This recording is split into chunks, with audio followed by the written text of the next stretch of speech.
Anne-Marie, can I also just say that I think it is very unhealthy that this is the first time we are ever chatting? What the heck? I know, disgusting. Disgusting. What is that about? Very unhealthy.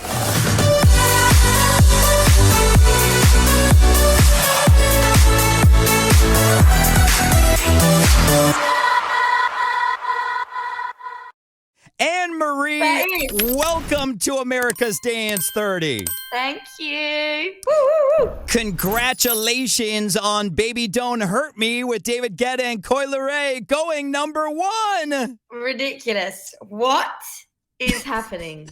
I'm so happy, and also just like one absolute banger. The original is. I think that's what makes me feel happy when the chorus comes in and everybody sings it. When I do it live, it just makes me feel so good. And we're going to talk about how the song was born coming up. We're also going to talk about your brand new song, Unhealthy, with Shania Twain. Oh my God. We're going to talk about that coming up. But before we talk about that, let's get to know Anne-Marie a little better with Finky's Firsts. Yep.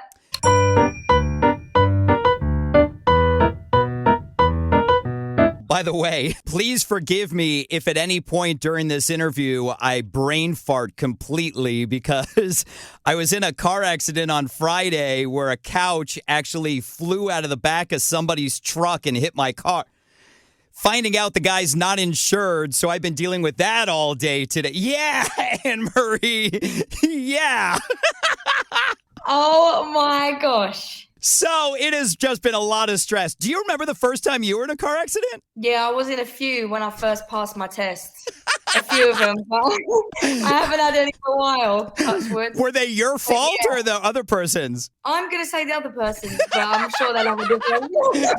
I am not an insurance adjuster, so you don't have to hide it.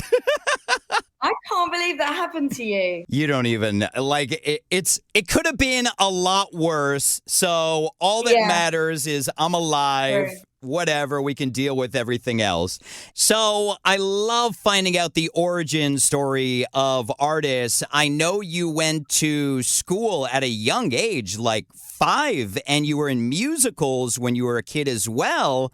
But was singing and songwriting the first thing you wanted to do when you were growing up?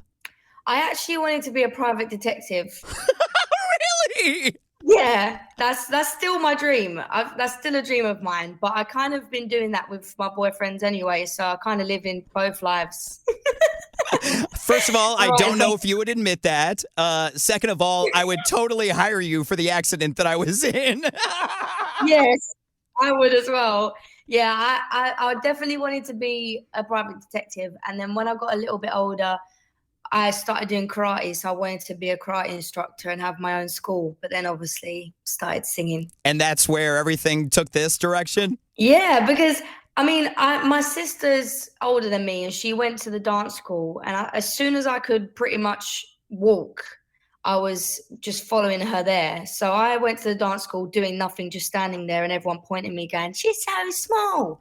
That's all that happened. And then when I was 5, that's when I got into my first West End show, Les Miserables. I don't know how you actually say it. Yeah, there you go. So I did that. So I love musicals and that's how I started out. But then I realized really I loved writing my own stuff because I could actually tell my story instead of becoming another character. So it's very cool for me to live this life as myself and not a different character, you know? Well, I'm glad you chose this journey for life. Now, you have performed all over the world. You just announced your tour that's kicking up in November as well, the Unhealthy Club Tour. Do you remember the first time you ever performed? Yeah, I was actually with a group called Magnetic Man and also Rudimental. And I basically just thought I would just be brilliant because I'd had the musical theatre experience on stage. So I just didn't rehearse. I was like, this is easy. I've done it since I was young. And I walked out and I just stood completely still. And I had just no performance skills whatsoever. So that's when I realised how different it was to being in a dark theatre with a wig on to being who I am in front of a big crowd at a festival, yeah, that hit me quite quickly. So I had to learn a lot from that. Well, thank God you learned from that. Yeah, I think I have. I think you have too. Now, you have worked with some incredible artists, including Rudimental, including David Guetta, including Shania Twain on your brand new song, Unhealthy. Do you remember the first song you ever wrote? Yeah, it was a they're really bad songs. I love how every songwriter says that. No, but bad.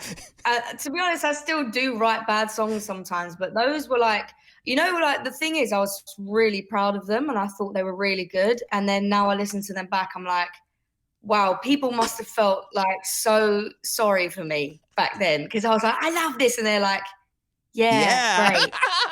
But I think it was one called Boy 6 is one I remember. And it was just about all these different boys that had been my boyfriend when I was young and just talking about how much I hate them all. So I haven't changed much. I still write songs about the same things, but just a little bit better than what that one was. Well, you know what, Anne-Marie? It is good to be consistent. Yeah. Now, you have won some amazing awards. Do you remember the first award you ever won? And it doesn't have to be for music. I think it was karate. Yeah. So I started karate when I was 9 years old. And by the time I had done it for 3 years, I won the world championships. Wow. And I'd won loads of little club ones and international ones and national ones and all these bits. But when we went to, it was actually in Las Vegas. And we went to Vegas when I was like 11 and did the world championships. And I had no idea what I was getting into. And I just went for it and won. So that is probably my first biggest award I won. Yeah. Well, that totally makes sense then why you would think you could just get up on stage and perform. I mean, if you're winning competitions without even... I know. You can do anything, Anne-Marie. Now, you have publicly spoken about your anxiety. I deal with anxiety as well. Do you remember the first time you realized you deal with anxiety? Probably in lockdown when I started doing therapy. I think a lot of us realized a lot in lockdown, and it's obviously horrific what happened, but I think a lot of us actually learned so much about ourselves that we would never have had the time to do if it weren't for that period of time. So, I think I'd actually been dealing with anxiety since I was about 15, but I didn't know what it was. I just thought I was a weirdo and I had no friends. So I just thought that for a while. And then when it got to a point in lockdown where I was like, what is actually going on? I saw a therapist and she kind of helped name things for me and help figure some stuff out in my head. So a lot longer than what I realized. But yeah, it's not too late to realize. Yeah, but that's crazy that it went on for so long. I mean, I always knew that I'm a very anxious person, but it kind of reached a head when I was preparing for a Miami Music Week event that we had. And as the day went on, I could just feel literally my shoulders getting heavier. And I'm like, what? And I thought I was having a heart attack. And it ended up being my first ever anxiety panic attack. And I'm like, this is insane. I had one on a tour bus once. And obviously you're not allowed to, there's a toilet and you can't actually do a number 2 in there, right? If it's your tour bus, you can. Only you, not though. Allowed. No one is allowed. And I had my first anxiety attack and I had to use it. So that's my first proper anxiety attack. It was bad. It was very bad. Well, hopefully they understood. Yeah, I think so. Finally, in Finky's firsts, in honor of Baby Don't Hurt Me, going number 1. What is the first thing that comes to mind when I say, what is love?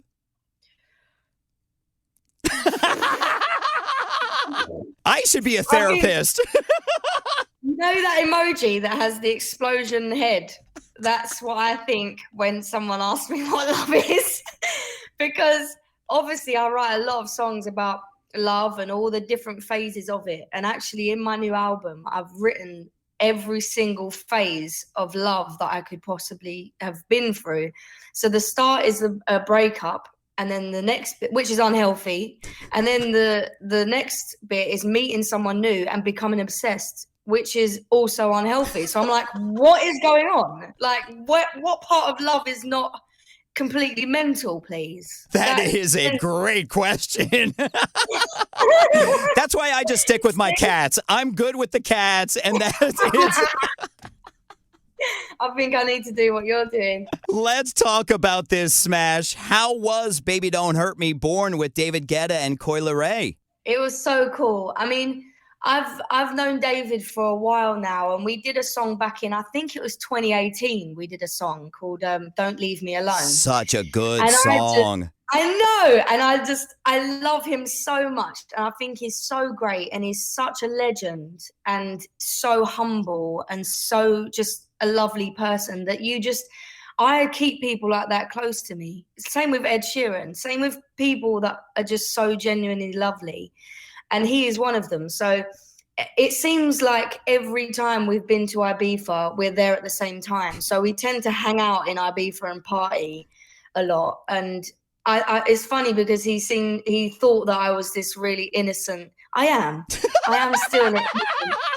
But after Ibiza partying, he was just like mind blown at how mental I am. So we've been friends for ages, meet each other in Ibiza all the time, and every time we meet, we say we need to do another song. And after I released Psycho, he was like, I love this song. We just have to do another song together.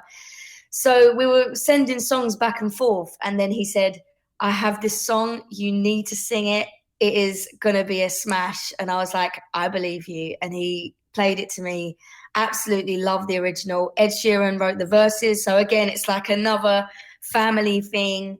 And yeah, went to LA and filmed the music video, and here we are. Now, how long ago was it all written? Oh, actually not that long ago. So really in music, in my opinion, in my career, I write songs like 2 years ago, and then the label like, yeah, let's put it out now. And I'm like, but it's so old and I'm so over him. Why would I do that?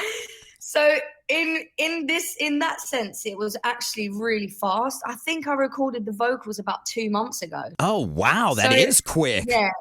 Yeah, it was really quick and so much fun. I totally understand about the songwriting because when I was speaking to Nina Nesbitt, she told me that her number one with Millennium, she had sitting on her hard drive for 5 years before it was released, which is, that's crazy. No, I wouldn't. I would be like, nah, can't do it. We got to move on from that. Yeah. Now, when you're taking on such a classic like Hadaway, What Is Love, is that daunting to you? I find it kind of exciting because I love the idea that like the younger generation may have not heard the original, and I'm like introducing them to this song that they think is actually originally mine, and I'm like, no, listen to the original. So that is really exciting for me. It definitely is scary doing this kind of genre in comparison to mine, because although I love dance music and I've done like rockabye and all these dance songs that I absolutely love. My songs are more an alarm. My songs are more pushed over to the right a little bit. So when I'm doing these songs, it's scary to me because I'm like, am I going to do it justice? Does my voice sound good on a dance song? Like all of this is going through my head, but really all I tried to do was keep it so people can sing along. Keep it really sing-along-y, keep it strong, and then in the verses just put a little bit of emotion in it so people can have a little cry and then can have a dance in the chorus. That's the idea of my music. Well, you guys absolutely killed it with it. Now, do you guys reach out to Hadaway, or do you even think about, do you worry about what Hadaway thinks? Well, I hope they like it. But that's not my job. No, I leave that to someone else. That's above your pay grade. Yeah. Well, let's talk about something that is your job. Your brand new smash, Unhealthy, with Shania Twain. How did this come about? Honestly, I don't know. It's so crazy. But I actually wrote this song in LA with Riley, Connor, and Castle, and they wrote Glimpse of Us by Joji, and I absolutely love that song so much. And I said, who wrote this? Because I have to have a session with them. So we flew there, did other couple sessions, and I got to this session and I said, I can't get this picture out of my head of me just eating burgers and, you know, all this unhealthy stuff and all the grease just dripping down my chin. And I couldn't get the image out of my head. And then we slowly talk about the whole thing, and we talk about how love is unhealthy for me and a lot of people, I think. And it became this country pop song, and I love country, and I feel like I've never really been able to write it because my music is a bit more like hard, weird vibe. So I'm like, how am I going to do a country song when I'm releasing other songs that aren't similar?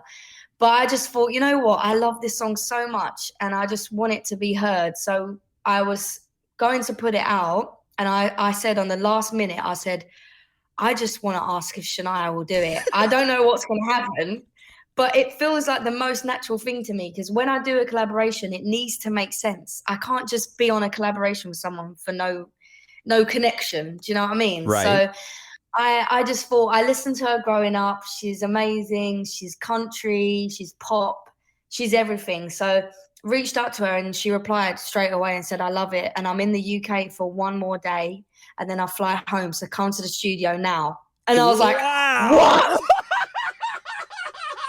So then I nearly died, and then went to the studio, nearly died again. And here we are with a song with Shania Twain. And yeah, she was brilliant. Amazing. That is so incredible. I would have done the same thing. I would have been like, wait, now? All right, I'm going. Let's go.